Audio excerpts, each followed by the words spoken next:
호우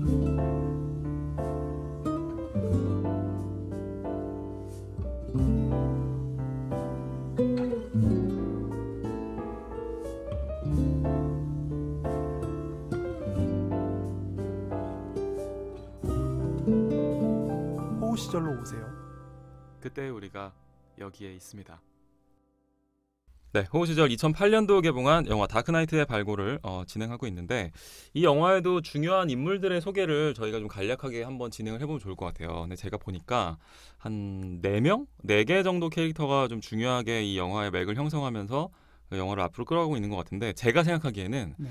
배트맨, 조커, 그다음에 하비덴트, 이제 투페이스, 네. 그다음에 고든 경이 이제 네. 이 영화에서 청장으로 승진하는데, 요 4명 정도의 인물을 저희가 좀 볼 수 있을 것 같거든요. 지금 이렇게 조크 선생님께서 어느 정도 이렇게 좀 소개를 좀 해주실 수 있을까요? 좀 전에 줄거리 이야기하면서 네. 사실 굉장히 캐릭터들이 많이 아마 잘 드러났을 거라고 생각을 하는데요. 네. 이 영화의 주요 인물들은 공통점이 있는 것 같아요.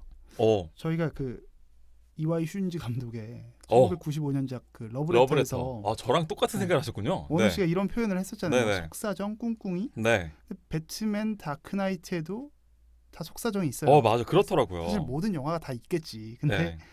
다크나이트에서, 아니 조금 더 확장하자면 크리스토퍼 놀란 감독의 배트맨 트릴로지에는 주요 인물들이 모두 이 특성을 띠고 있다고 해도 과언이 아닌데요. 맞아요. 바로 되게 양가적인 모습, 네네. 양면성을 인물들이 갖고 있다는 맞아요. 겁니다. 네. 이게 아마 단편적 선악구도보다 초기에 영화를 진입하게 하는데 좀 어려움이 있을 수 있는데, 그렇죠. 대신 한번 진입하고 나면 훨씬 더 공감하게 만드는 이제 힘이 되지 않나 맞아요. 생각을 해요. 네. 그러니까 배트맨은 브루스 웨인이라는 사람의 부캐잖아요. 그렇죠. 근데 세상에서 가장 양지에 있는 사람이라고 할 수 있죠. 자본주의 세계에서. 그렇죠. 어떤 브루스 웨인은. 네, 브루스 웨인은 그렇죠. 근데 배트맨은 다크나이트, 즉 어둠의 기사라는 말처럼 음지에 또 서 있는 거예요. 그러니까 가장 양극단에 맞아요. 서 있는 캐릭터를 한 사람이 지금 소화하고 있는 거거든요. 네. 이것만으로도 이미 되게 양가적인 속성을 네. 갖고 있죠.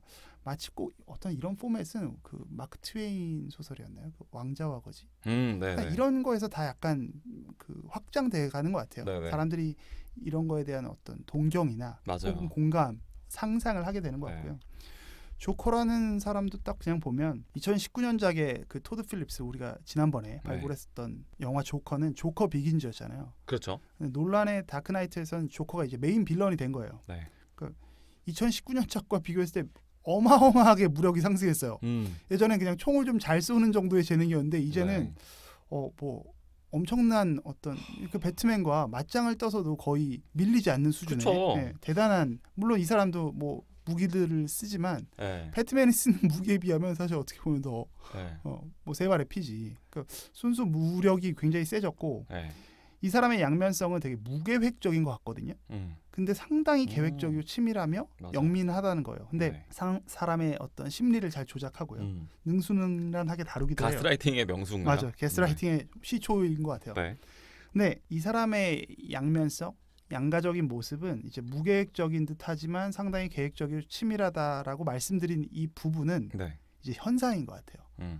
이 사람의 어떤 마음 깊은 곳에 있는 세상에 대해서 이제 냉소를 갖고 있으면서 또 동시에 주목받고 휘어잡겠다는 열망이 이 사람 마음속에 같이 있는 거죠. 주목받고 계속해서 자기를 드러내서 사람들 사이에서 영웅, 배트맨이 선의 영웅이라면 이 사람은 악의 영웅이 되어 있는 거죠.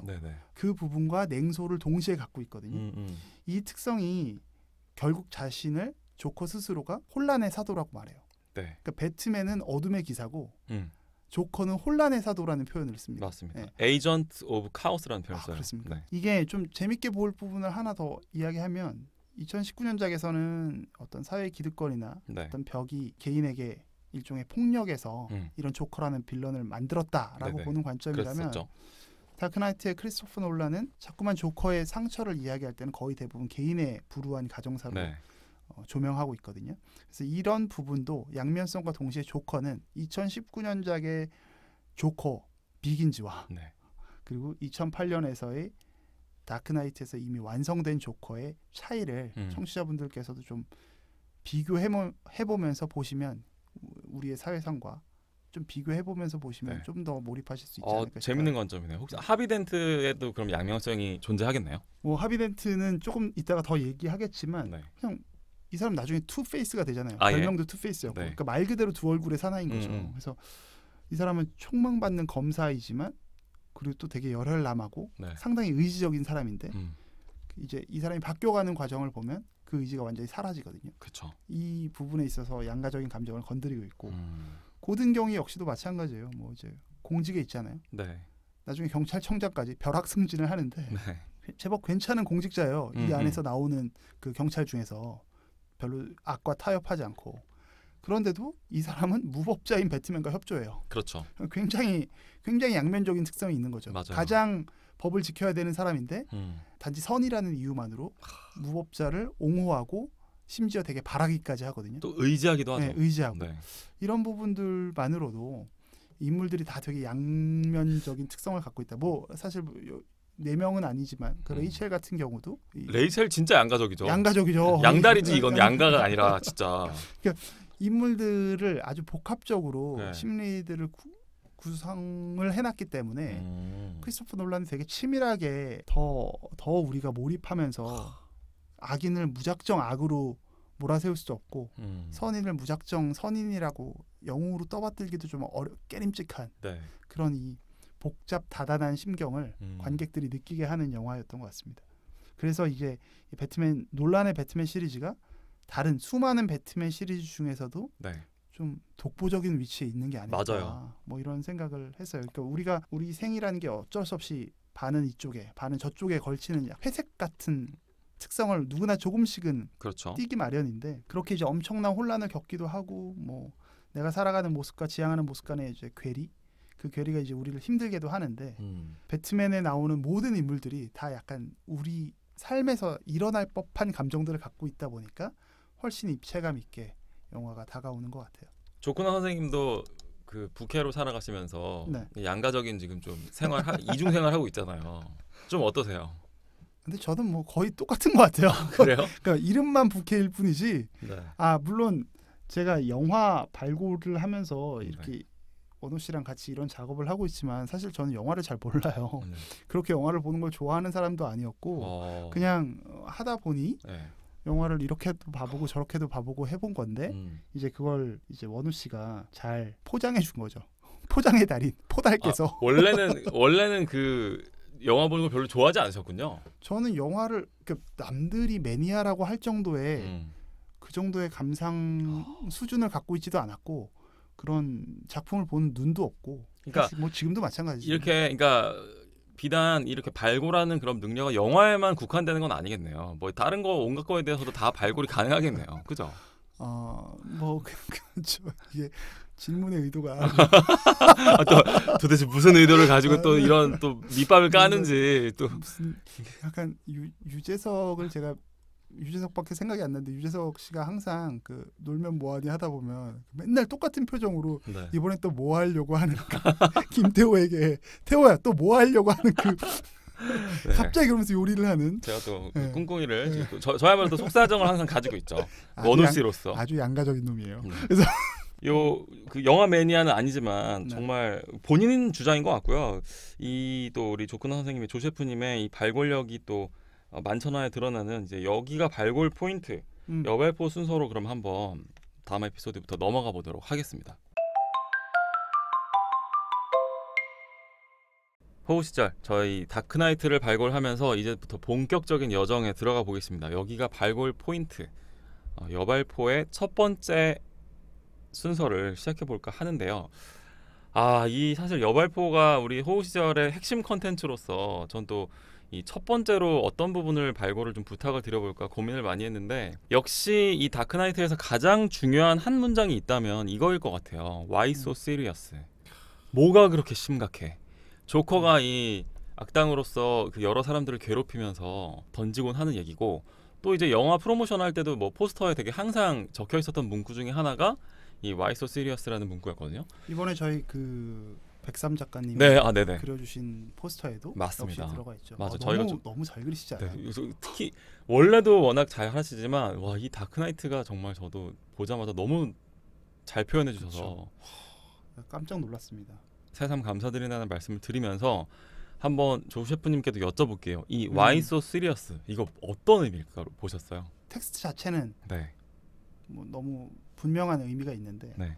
왜 그렇게 심각하냐라는 이야기를 왜 영화에서 계속 던질까? 네. 사실 이 질문인 거잖아요. 몇 차례 저희가 이야기를 했는데 지금 우리 세대를 가로지르고 있는 네. 키워드가 한국 사회에서는 이제 갑질이나 수저론이라고 네네, 그쵸. 했었는데 이거 사실 전 세계적으로 비슷한 것 같아요. 수저론 자체는 뭐 네, 골드스푼 뭐 이런 얘기 나오니까. 네, 그쵸. 2000년대 초반에 우리에게 많이 회자되었던 말을 이제 좀 생각해봤어요. 네. 이 영화가 제작될 즈음에는 어떤 말들이 있었을까 생각해보면 모르겠어요. 저는 이제 한국 사람이니까 네. 우리 사회에서 얘기해보면 두 가지가 있었던 것 같아요. 쿨하게 그렇죠. 그리고 부자 되세요. 아 맞아요. 이 두 워딩이 이제 미디어에서 많이 전달되곤 했었는데 네. 쿨하게라는 말이 일종의 변주로 살아남은 게 조금 바뀌어서 살아남은 게 현재의 그 꼰대 프레임이라고 전 보거든요. 네네. 그러니까 뭔가를 알려주거나 원칙을 말해도 이제 덮어놓고 이제 꼰대라고 몰아붙이는 네. 이러한 흐름이 예전에는 왜 쿨하지 못하게 왜 그래? 약간 음. 이런 느낌이었던 것 같아요. 그렇죠. 그게 조금 이제 변주돼서 네. 바뀐 것 같은데 조금 그 시절 얘기를 좀 해보면 연인이 이렇게 커플이 헤어지면 네. 막 슬프고 막 네. 뭐 눈물도 나고 이러는 거 아니에요? 원래 그렇죠. 당연지사 그런 네. 건데 이게 자연스러운 일인데 이제 쿨병에 걸려야만 했던 시절이 있었어요. 분명히 2000년대 그때. 그래서 이 쿨병의 기조에 뭐가 있나 생각해 보면 네. 그 안에 이제 냉소가 있는 것 같아요.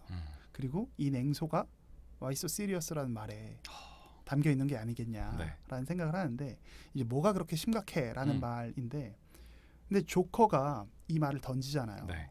그 히스레저가 정말 엄청난 연기 호연을 보여주면서 그렇죠. 뭐가 그렇게 심각해 이 사회야라고 말하고 있는 게 저는 아닌 것 같은 거예요. 그러니까 오히려 조커라는 사람의 캐릭터는 심각하게 이제 영혼에 빵꾸가 났다라고 표현할 수 있는데 네.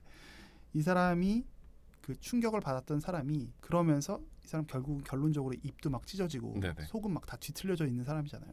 근데 그가 이제 Why So Serious라고 하는 이 말은 유년 시절에 그가 당했던 어떤 억압이나 폭력, 상처 앞에서 자신에게 향했던 맹수 같은 사람들의 표정과 말, 그 폭력에 대한 일종의 미러링 아닐까라는 생각을 저는 한번 해봤어요. 네. 그러니까 조커는 이런 거죠. 어디까지 너네 냉소적일 수 있어? 어디까지 너네 쿨병에 걸릴 수 있어? 한번 보자라는 듯한 거기서 느껴지는 섬뜩함이 저는 좀 있었고 그래서 세상이 온통 쿨병이 난 상황에서 내 눈앞에 내 이익만 해결하면 되는 상황. 고담시티가 사실 그렇죠. 네. 그리고 계속 그런 상황을 조커는 조작해 나가죠. 배트맨은 이런 상황에서는 이제 영원히 사실 양지로 나올 수 없는 거거든요. 어둠의 기사일 수밖에 없고. 네. 그래서 저는 이 메시지 자체가 조커를 빙자해서 크리스토퍼 놀란이 그 당시의 세상에 네. 던지고 싶었던 메시지 아닐까. Why So Serious. 너네 왜 그렇게 심각해가 역설적으로 조금 심각해져야 되지 않겠어? 라고 얘기하는 거죠. 오히려 반대의 메시지를 던지고 네, 있다. 네, 네. 저는 사실 그렇게 봤어요. 근데 뭐 네. 제 개인적인 의견입니다만.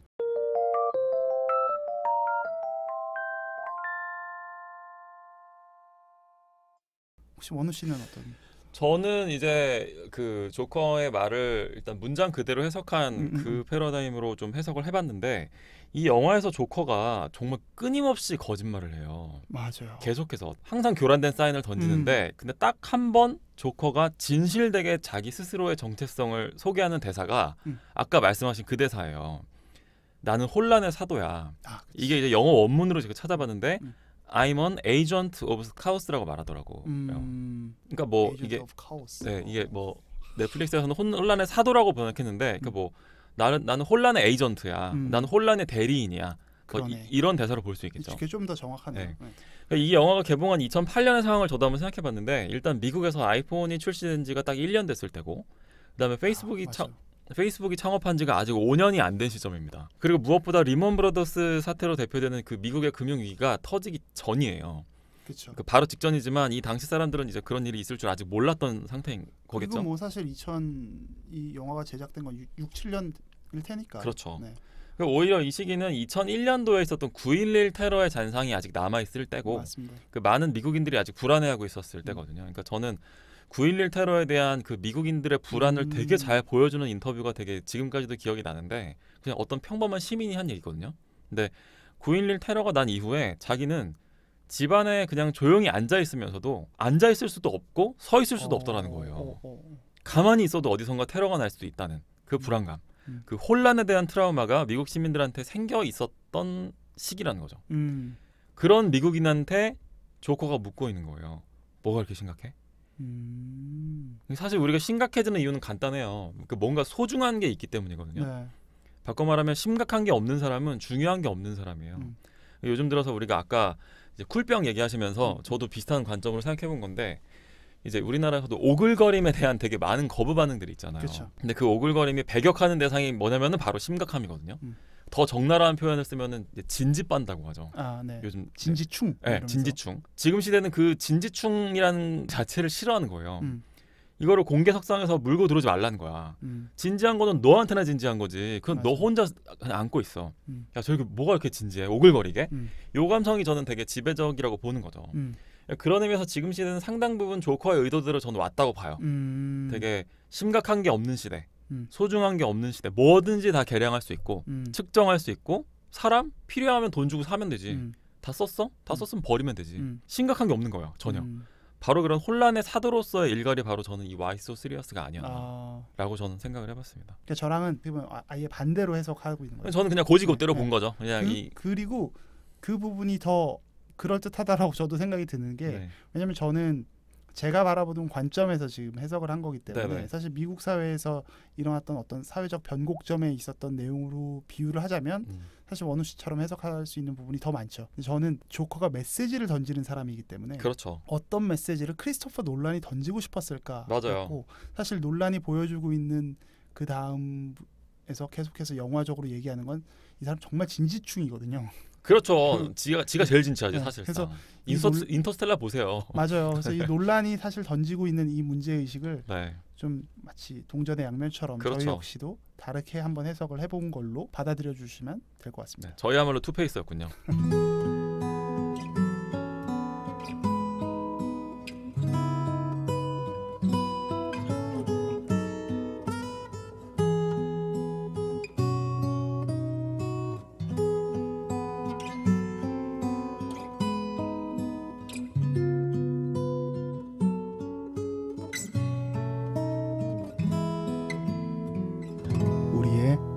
호우 시절